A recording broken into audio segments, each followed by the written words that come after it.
notre invitation. L'an dernier, la Fédération de Vienne de la Libre Pensée avait rendu hommage à la Commune de Paris pour le 140e anniversaire en organisant un rassemblement le 4 avril dernier qui se voulait un hommage à la Commune de Paris, bien sûr, à son œuvre sociale et également à l'éphémère Commune de Limoges. Cette année, nous avons choisi un thème différent, qui était les femmes et la Commune de Paris. Pourquoi les femmes et la Commune de Paris? Parce que ça a été la première révolution sociale où les femmes ont été aussi importantes. Et à l'époque, il faut bien dire ce qui était, les écrits des théoriciens révolutionnaires ou politiques ne brillaient pas par leur féminisme exacerbé, plutôt par leur misogynie. Je vous invite à relire Bakounine, Proudhon et autres, par exemple. Michelet disait « Je vois deux peuples dans nos villes », et il poursuivait en disant « Il y a les hommes et les femmes, il y a les prolétaires des prolétaires ». Donc l'émancipation des femmes sous le Second Empire, c'était quelque chose qui n'était pas encore réalisé, loin de là. Nous avons choisi d'inviter ce soir, et nous la remercions de s'être déplacée, Michèle Vincent, qui est la vice-présidente nationale de la Fédération de la Libre Pensée, et qui a l'habitude d'intervenir sur des conférences sur le mouvement féministe et sur les femmes et la Commune de Paris en particulier. Pour la parole, Michèle, et encore merci d'avoir répondu à notre invitation. C'est moi qui vous remercie. C'est toujours un plaisir pour moi de me déplacer dans les fédérations. En général, je suis fort bien accueillie et ça commence bien. Donc, j'aime beaucoup ça. Je viens de loin, je viens du Jura. Il faisait aussi beau d'ailleurs dans le Jura qu'ici. Donc, j'ai passé une journée de train dans la chaleur et c'était pas si désagréable que ça après notre hiver très dur. Donc, pourquoi les femmes et la Commune de Paris? Effectivement, Jean-Louis en a parlé. C'est tout simplement parce que c'est une période passionnante de l'histoire des femmes. Il faut parler dans... Ah, c'est un micro qu'il faut... Voilà. Oui. Mais si je parle comme ça, vous ne m'entendez pas. Parce que finalement, j'aime presque mieux parler sans micro, mais... Non, mais non, on n'entend pas. On n'entend pas. D'accord. Souvent, j'essaie de parler... Donc, pourquoi les femmes... Je recommence. Et s'il y a bien effectivement une période passionnante de l'histoire des femmes, c'est bien celui de la Commune de Paris. Et je vais dire, n'en déplaise à bon nombre, c'est bien d'une histoire de femmes dont nous allons parler aujourd'hui, et non pas seulement, pourtant c'est la première grande révolution prolétarienne de l'histoire de l'humanité, non pas seulement de la première grande révolution. C'est vrai que si la Commune de Paris, la Commune de Paris est vraiment la première révolution prolétarienne, mais c'est aussi, et c'est ça qui est important, pour la première fois dans l'histoire, que les femmes ont pu avoir une vérité basée sur la notion de propriété, sur la propriété privée, la notion de patrimoine, la notion de patrie, et patrie, patrimoine, propriété privée. Tout cela va faire bien évidemment le lit de l'organisation sociale encore valide aujourd'hui, le système patriarcal, qui est sans doute, ça c'est mon opinion, mais je pense que on est nombreux à la partager, qui est sans doute à l'origine de toutes les formes d'oppression humaine, puisqu'elles sont basées sur la notion non de propriété des biens, mais aussi sur la notion de propriété des personnes, esclaves, femmes, enfants. Il faut bien le dire, si ce système a pu se développer, a pu perdurer en Occident principalement, il a perduré dans bien d'autres endroits, mais s'il a pu perdurer en Occident, c'est qu'il a été largement renforcé par l'apparition des religions monothéistes.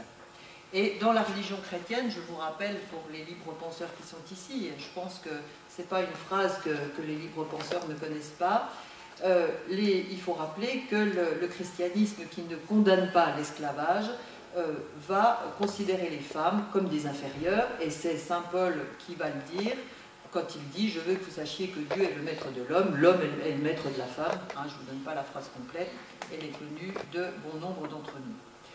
Donc elles seront tout au long des siècles considérées comme des inférieures, et malheureusement, ça ne sera pas en France ni l'époque des Lumières, ni la Révolution française qui vont modifier la vision des femmes, puisque au moment de la philosophie des Lumières et des encyclopédistes, au contraire, on va renforcer cette notion de l'infériorité de la femme en faisant de la femme le sexe faible.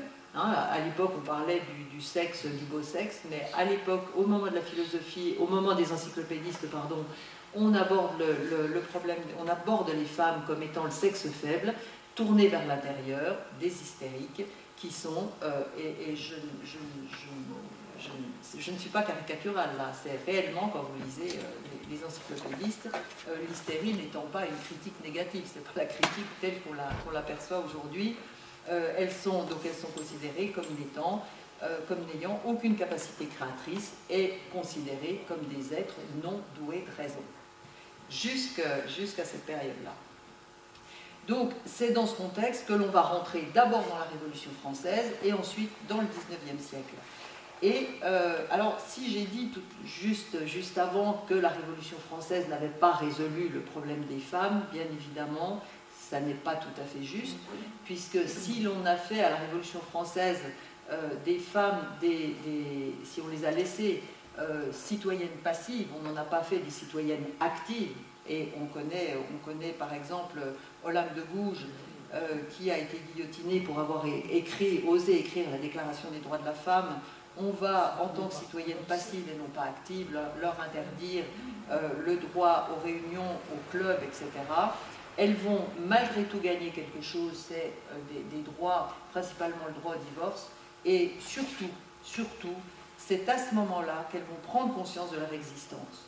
Et c'est à cette époque que la raison des femmes va se mettre en place, même si il y a eu dans l'histoire précédemment des femmes qui ont commencé à poser la question du droit des femmes, principalement Christine de Pisan. Christine de Pisan, au moment de la publication du Marteau des sorcières, revendiquait effectivement déjà un certain nombre de droits, mais malheureusement, elles n'étaient pas très nombreuses. Et c'est après, au moment de la Révolution, que la conscience des femmes va se mettre en place et que cette notion que les revendications d'égalité vont commencer à faire jour, et c'est les débuts, on peut dire que ce sont les débuts du féminisme, mais il faudra beaucoup de temps. Et tout le monde sait que tout au long du XIXe siècle, donc le XIXe siècle va avoir un changement radical d'une société qui de rurale va devenir citadine et industrielle, et les femmes vont commencer à s'organiser. Alors il faut savoir, et Jean-Louis l'a bien rappelé, que sous le Second Empire, la condition des femmes est misérable, elles vivent dans des conditions qui pourraient être apparentées à l'esclavage, elles sont souvent réduites à la prostitution. Mais alors, donc c'est à ce moment-là que des voix de femmes vont s'élever contre cette misère et que les idées républicaines vont commencer à faire leur chemin chez des femmes qui avaient 20 ans au cours de la Révolution de 48. Il faut savoir aussi qu'elles vont être le plus souvent rejetées des organisations et des associations d'hommes, principalement des syndicats. Et ces femmes qui ont commencé à prendre conscience de leur rôle et de leur situation vont progressivement au XIXe siècle s'organiser.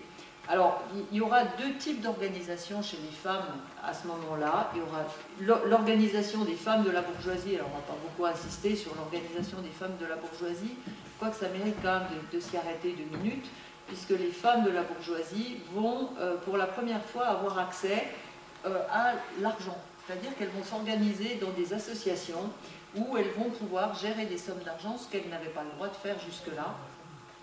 Et elles vont plutôt organiser des associations autour du social, de la périnatalité, mais avec toujours une vision qui est contre, bien entendu, les idées socialistes qui se mettent en place, les idées du socialisme révolutionnaire qui se mettent en place à ce moment-là, et elles ont toujours derrière la tête une vision de réévangélisation de la société. Il faut savoir, par exemple, qu'après la publication de Rerum Novarum en 1891, les femmes vont complètement coller à l'idéologie religieuse, ces femmes de la bourgeoisie, et vont organiser, par exemple, des crèches, une aide pour les femmes les plus pauvres, mais avec toujours dans l'optique de forcer les femmes qu'elles vont aider à faire baptiser leurs enfants et à retourner vers l'Église. Et donc, effectivement, leur vision est complètement liée à celle de Rerum Novarum à ce moment-là. Par contre, il y aura donc les femmes du peuple, elles vont s'organiser différemment, elles vont s'organiser donc d'abord en syndicats, elles vont créer des syndicats, elles vont créer des associations, principalement autour des revendications féministes et aussi autour des revendications féministes qui, on va le voir avec ma préférée de la commune de